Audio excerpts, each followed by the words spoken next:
I would like to start with a story that I think really touches at the heart of what Purim is all about. When we think about Jewish history, sometimes it's hard to really relate and see how the Purim story itself and what was going on then really relates to me in my life today. So I'd like to take a modern example of what I think is consistent with really the theme of Purim.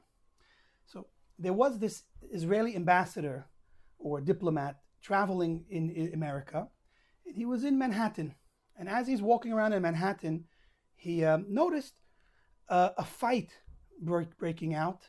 And as he takes a closer look, he sees that there's actually mismatched. There's a number of people fighting one person. It was obvious from his perspective that one of the people looked like he might have been Jewish, and there was a few guys fighting against him. And what was odd is that each one of those guys by themselves seemingly could have beat up the Jewish guy. So you had three people really attacking this person. So he decided, this is not right. I'm going to jump in and do something about it. Now, what's good about being an Israeli diplomat is it usually comes with military training, because everyone in Israel goes through the army. So he was probably able to take care of himself, and it seems so from the way the story ends, is once he jumped in, he was able to help the man, and the fight ended.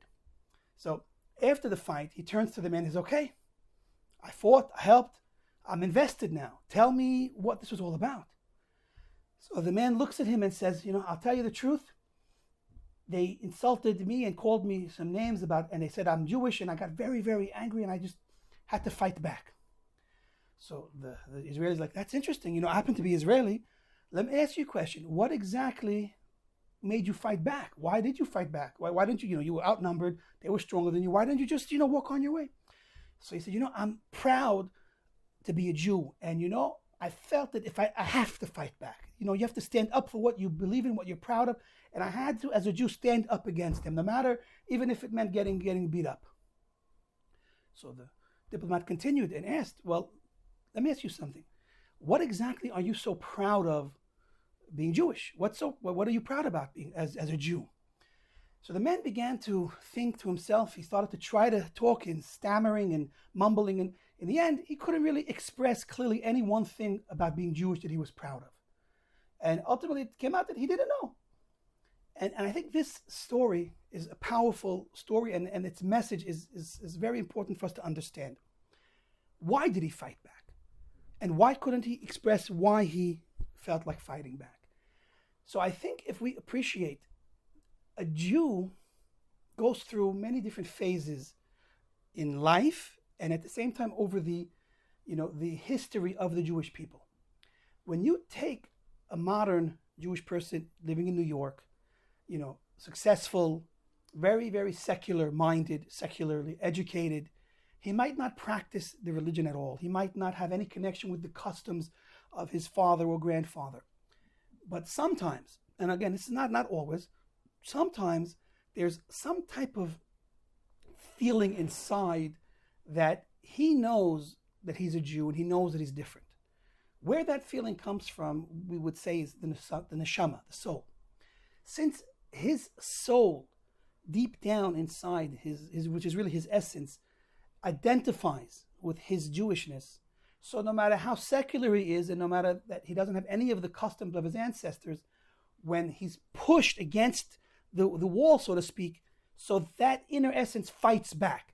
And his Jewishness had to come out and had to fight, because the Jewishness within us never dies. That part of us never dies. That's why we are, in fact, called the eternal people. We might fall. It might look like we've died out, but we always come back. We come back strong, and even stronger than we were before. Not too long ago in American history, well, in Jewish history, it looked like we were going to be down for the count. The Nazis really tried to uproot us and destroy us, or at least harm us in a way that we may have never been able to recover. And it's miraculous in that in such a short period of time, Judaism and the Jewish people are flourishing and reached levels that we haven't seen for ages. Judaism and the study of Torah hasn't been stronger than it is today for so long. So when it looked like almost 50 years ago we were out for the count and we would never be able to recover, we've recovered in a way that nothing will ever stop us. We're on this last lap to the finish line, and we're as strong as we've ever imagined, as strong as we've ever been. And that's the Jewish story, and that's the story of Purim. This story of Esther, an orphan girl that grew up without her parents, in a time and place where the Jews seemed also to be like a forgotten people. They weren't as in touch with their heritage. They certainly weren't as in touch with Jewish observance as they were in the past when they lived in Jerusalem and Israel with the Beit HaMikdash, with the service in the Beit HaMikdash, with the study of Torah, with sovereignty in their land. Here they were a scattered people all across the world in exile, subjected to the influences and of their environment. And from the very story itself, we see from the first few words of the Megillah that the Jews were very much after social acceptance. They actually went to a party that was celebrating the non-redemption of the Jewish people from exile, the non-rebuilding of the Beit HaMikdash that was promised in 70 years. So you have Jews that were at this party, which was really went against the very essence of who and what they were. And the biggest crime of being there, you might say they had to be there, just like we have in today's world, different Jews in different countries where they have to show loyalty to the government and to the people where they are in order not to be persecuted, not to be singled out. So you might justify that they had to be there. But when asked why the Jews of Purim had to suffer so much and had to specifically have this decree of death over their heads, the answer given was that they enjoyed that party. And one should be shocked.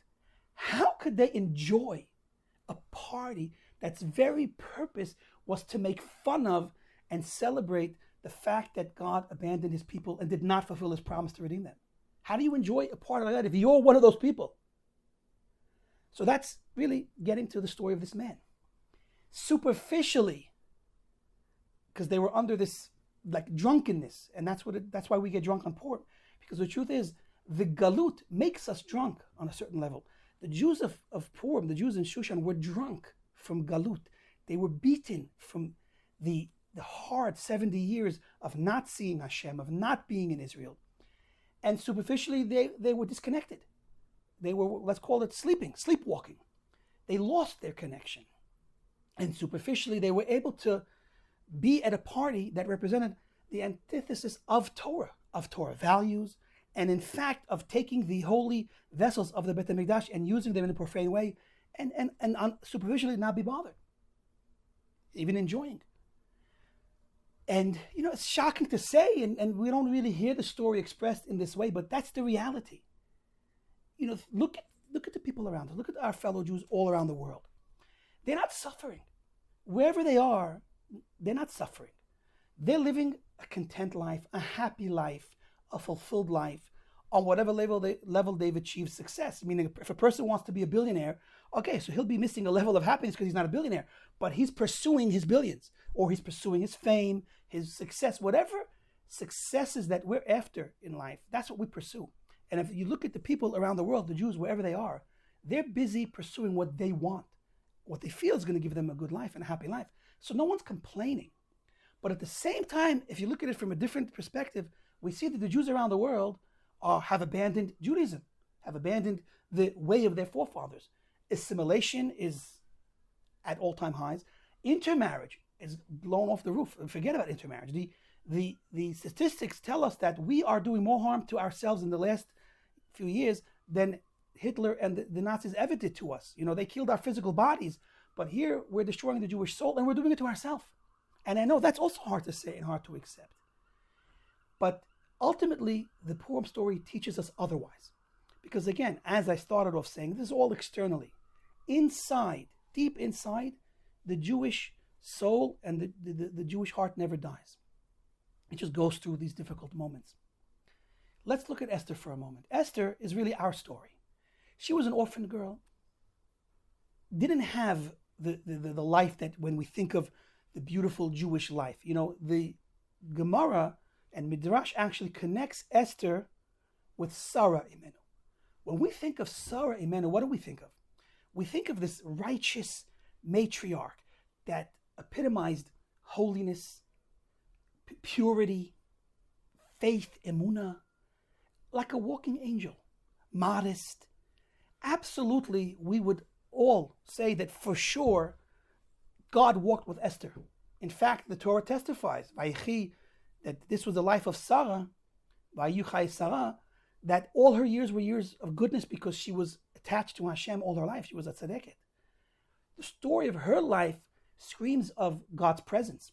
Her tent, the tent of Sarah, is in fact the prototype for the Beit HaMikdash.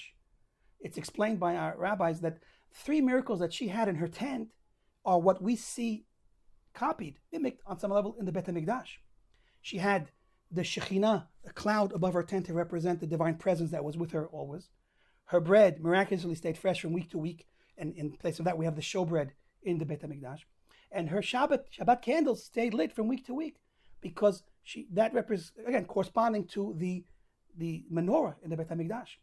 Candles, bread, and the divine presence is what we had in the Mishkan and the Mikdash, and that's what she had in her tent. So Sarah's life is this semel, this paradigm, this example of a life surrounded by, enveloped in God's presence and God's warmth and protection. Now look at Esther. Esther is the opposite. Darkness, concealment, orphaned. And at that, when she's taken against her will to be forcefully presented before this non-Jewish king, one of thousands of women, and here a Jewish woman that did not want to go through this at all, against her will was forced to go in front of this king, and of all the women, he chooses her. This is not a life that resembles Sarah in any way. We hear the story and we read it quickly and we don't dwell on it, and we just understand that Esther was this great tzaddiket and she was like superwoman and she saved the Jewish people. But if we would have been there in the day-to-day story of Purim, I don't think we would have seen that story.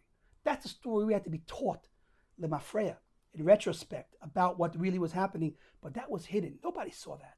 They saw a Jewish woman that became the queen of Achashverosh, being his wife, living that life of royalty. No one understood necessarily exactly what was going on, the deeper story of Purim. That's what she had to go through. Again, the opposite of the life of Sarah.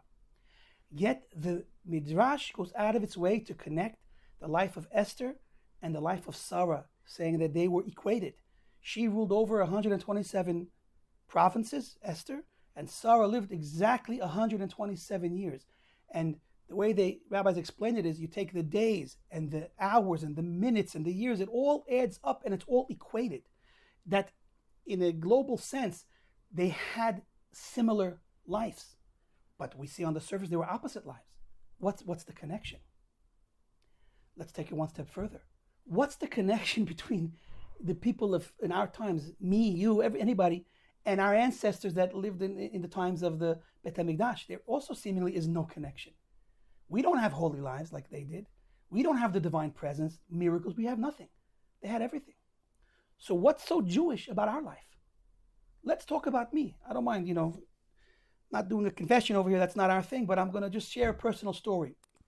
It's not a secret, or at least if it was to any of you, it's not a secret anymore. I didn't grow up religious. I grew up not religious. I grew up secular. And it's funny, I had an exposure to the Jewish religion by fluke. We went to visit my grandparents, who were also not religious Jews, of Sephardic descent. They were from Syria. We would visit them in Brooklyn. And of course, visiting Brooklyn was like going to a mini Israel, because the neighborhood that we visited was full of observant Jews. So there were me and my 2 brothers. We were close in age. I was, let's say, 6 or 7, and I have a twin brother, and my youngest brother was 2 years younger, so he was like, let's say, 5. We would come and hang out in this neighborhood, and everyone saw us. We were 3 kids walking around, obviously different from the other kids on the block because they were all religious. We weren't. Some nice man saw us and said something has to be done to help these kids. So they approached my parents and said, listen, we have an unbelievable opportunity for you. You could send your kids to this most amazing camp. They're going to have fun. They're going to play. They're going to meet kids. And it's all going to be free. And my parents took that deal. In fact, the reason I know this is because many, many years later, my brother asked my mother, because we were confused. He asked, why did you send us to a religious camp? We weren't religious. And the answer was because they took us for free. And so in doing that, this man gave myself and my brothers an opportunity to live for several summers with religious Jewish boys and to get a taste and a feel and to actually live together with them as religious Jewish boys for like 4 or 5 summers. And that had an impression on all of us. And that's probably in a big part why myself and my other brothers, actually most of us, are religious today. I must give credit to the camp. The camp was Magen Avraham. Camp Magen Avraham in upstate New York. Before Kiruv camps were popular, they took us in roughly 40 some odd years ago. And that's how I got a bit of exposure to Judaism. Now, as a, let's say, 12-year-old boy, this was at the end of my experience in this camp, at about 12 years old.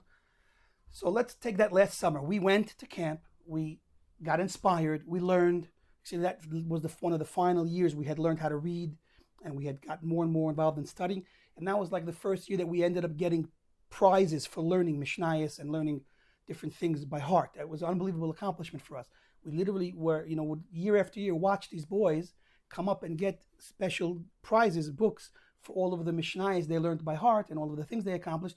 And we would always just watch. And finally, by the time we reached 12, we were also able to learn the Mishnayos and the different psukim that we had to memorize, and got also different books as presents. So we were doing great, Baruch Hashem, on some level. But after you leave camp, guess where we went? We went to a public school.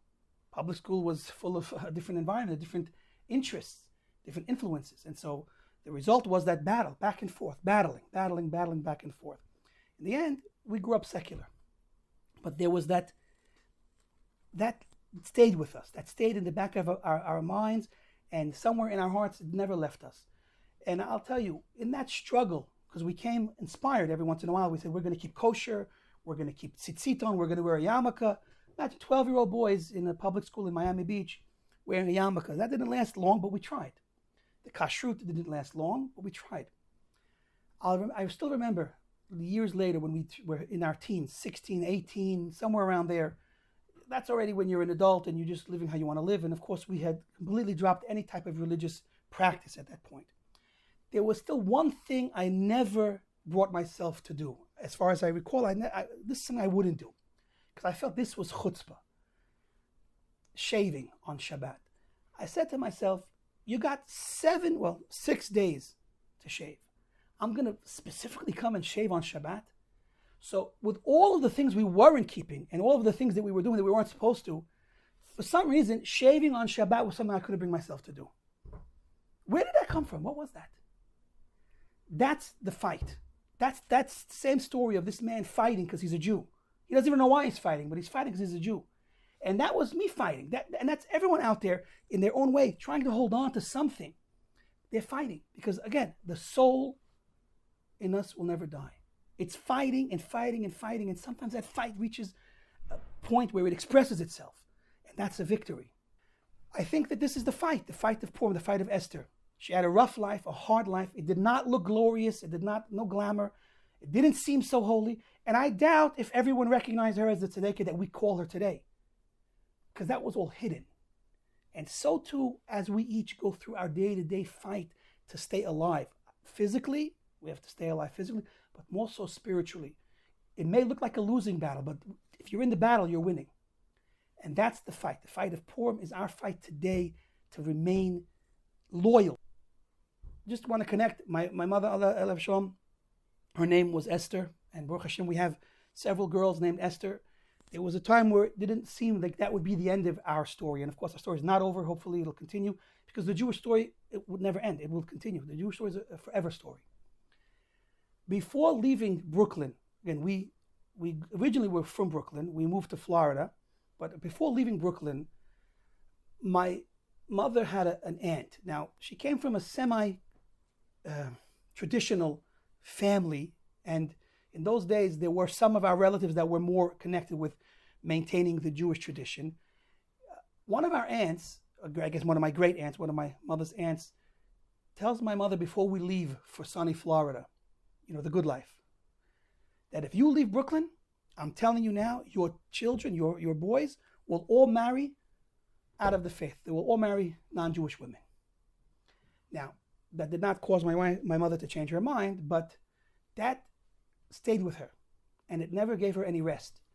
When we were in fact living in Florida and growing up as teens and young adults, she cried many tears, many, many, many tears. Her story was not a pretty story. She suffered, and she cried many, many tears for us. And she couldn't explain to us why. We grew up very rational, non-affiliated. So my brother on one occasion is like, explain me, what's the big deal? All our life, nothing we did bothered you. We never really followed anything. So why now are you screaming and crying because of particular friends we choose to have? And I don't think she gave us the best answer. She just cried and said, no, this is, you can't do this. And it didn't look like the story would turn. But Baruch Hashem, in our case, the story turned. And all of my brothers and I, together, we managed to come to choose a path of life that is connected with our heritage, connected with Jewish observance, married Jewish women, and we all have Baruch Hashem today in Esther to show for, continuing the story, this hidden story. Again, Esther, it's about being hidden. It's not glamorous. It's not anything. Our story is full of tears, full of struggles, full of accomplishments at the end of the day.